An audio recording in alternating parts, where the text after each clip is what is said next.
Hello, fans, and welcome to this week's edition of the Tiger Women's Basketball Report. I'm your host, Ben Rosenbaum. Another week and another 2 CAA games in the books for Towson as we get towards the end of this season. As always, joined by the head coach, Laura Harper, and Coach, another split. I know you like to go get that 2-0. We talked about it last week, but two really solid performances from the Tigers. First against conference-leading Charleston, a tough loss, 88-78. Let's talk about that one. You guys jump out 29-20. And then 16-13 in the second quarter, you're up 45-33 at half. Just talk about the start there. And it seemed like you guys came out, shot out of a cannon. I thought Talia Shepard wasn't going to miss a shot that whole game. Yeah, they were prepared. We worked all week on Charleston's pressure, and I thought we looked confident attacking their press. And just kudos to our team for really buying into the game plan and coming out ready. Yeah, Talia Shepard, 26 points, 5 of 6 from 3. India poured in 15. Vicky Matulavicius with 10 points, 5 rebounds, and 3 assists as well. It really seemed like everyone had it cooking. It was we were just talking before we started, you played at a faster pace. How do you think your team handled that, playing offense at a quicker pace and moving the ball around? Now that we're playing more guards, adding Mason Marchbanks into the mix, we just have fresher legs and fresher bodies. So, one could say let's exhaust ourselves because we know that, we have subs coming in. And that's a pace that, let's be honest, Charleston had averaged, I want to say, 17-point average margin of victory. So we knew we had to put up some points to even compete. Oh, I mentioned Vicky, and we talked on this show before about she's a spark plug always whenever she comes off the bench, gets her first career start against Charleston. What went into that decision on putting Vicky in the starting five? I think with our team, it's really the guard combinations and who's playing with who, how is, I like having a punch coming off the bench, and it's not everyone's philosophy, but I think it helps us. It's like, okay, well now in comes Tilly and Indy. How do you stop that? So that was kind of just our initial thought, and Vicky's just been really, really growing. Yeah, then that second half, obviously Charleston, they kind of run all year round, and the pace kind of caught up with you, I think, eventually. Just what did you see in that second half as Charleston ultimately able to take the lead? Of course, one-on-one defense, they're running that dribble drive, and they're physical guards, tall, and they just out-physicaled us in the second half. But just credit to, Taryn and the caliber player that she is.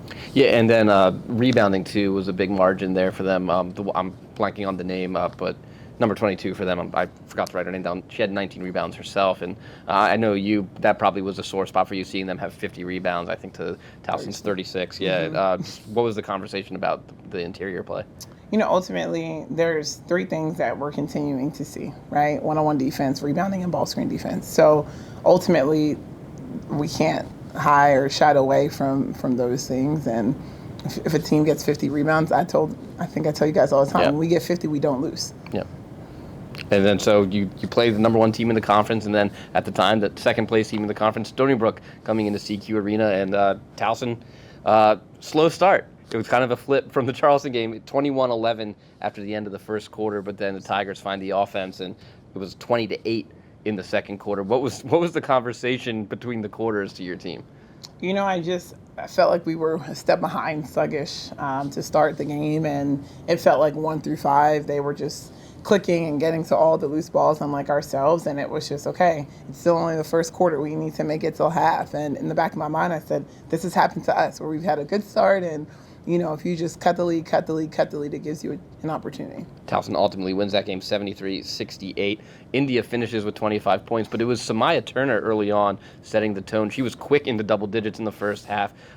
We talk about Samaya's defensive prowess all the time, but offensively, it always seems like she's so good off ball, moving around and getting underneath the basket wide open.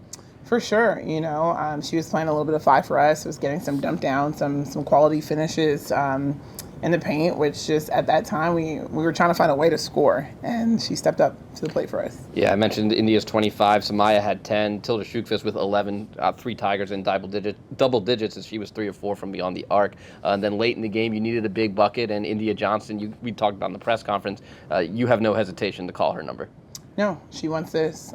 She's been here. She bleeds Towson through and through, and she is born for that moment.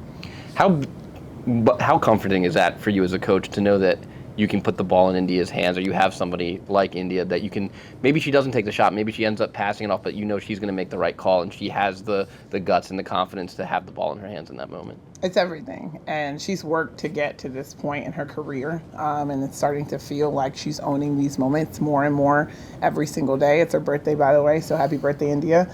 But it's extremely comforting. As you get, as we talked about, you're getting towards the end of the season, and you are in an interesting spot because the rest of your games are teams that are ahead of you, so you have the ability to gain ground. How big is that Stony Brook win? Because it lets you put a little bit of distance between you and William and Mary. Elon obviously is still hovering around there too, but how interesting is the schedule that you guys have in front of you with the way the seeding is laid out as of this moment? Yeah, I think I mentioned it earlier. That there's no perfect practice for our tournament. I think the one thing is we have another chance after the end of these games. But I think it's perfect. You know, as we're evolving as a team every single game, I feel like we're maturing. And there's still more in the tank for this Taos women's basketball team. All right, so next up, a road trip as you play Campbell down south, and then you head up back north to play Monmouth. Last time against Campbell, 57-54 win for the Tigers. Campbell, the best defensive team in the conference. Them and Stony playing those two teams back to back. Are there any similarities there that you can take from what Stony Brook does defensively to what Campbell does and try to use that? You know, we were just watching it upstairs. I want to say had 18 offensive rebounds the last time, and 18 out of 50 of their points were off a second chance. So when you just talk about the physicality, that's something that is extreme. They're long. Campbell's really long, similar to how Stony Brook was at the wing position. So it'll be a similar grit-out game for sure. And then Monmouth lost to the Hawks by 3, 56-53 the last time you played them earlier this year. What will be different? What do you expect different from Monmouth? You know, they're playing phenomenal. Arguably, they have the best forward in the game in Debula and DeBoiler, rather. And we know Gigi Gamble can score with the best of them. So ultimately, another good challenge, but we'll be ready. We talked about it a little bit at the beginning of the show, the pace of play. You look at these last two games, your total points higher, kind of like what they were against during the non-conference. Are you looking at maybe trying to play quicker as you go through the rest of the season? I do think it's a benefit that we have with the guards that we're subbing in, and other people can really handle the ball and initiate our offense, specifically in transition. So if we can, let's run. All right, Coach. Looking forward to watching you guys this weekend, and good luck. Thank you so much. All right, the Tigers on the road this weekend, first at Campbell, then at Monmouth. You can follow along on TowsonTigers.com. For the head coach, Laura Harper, I'm Ben Rosenbaum. Thanks for joining us, and as always, go Tigers. Go Tigers.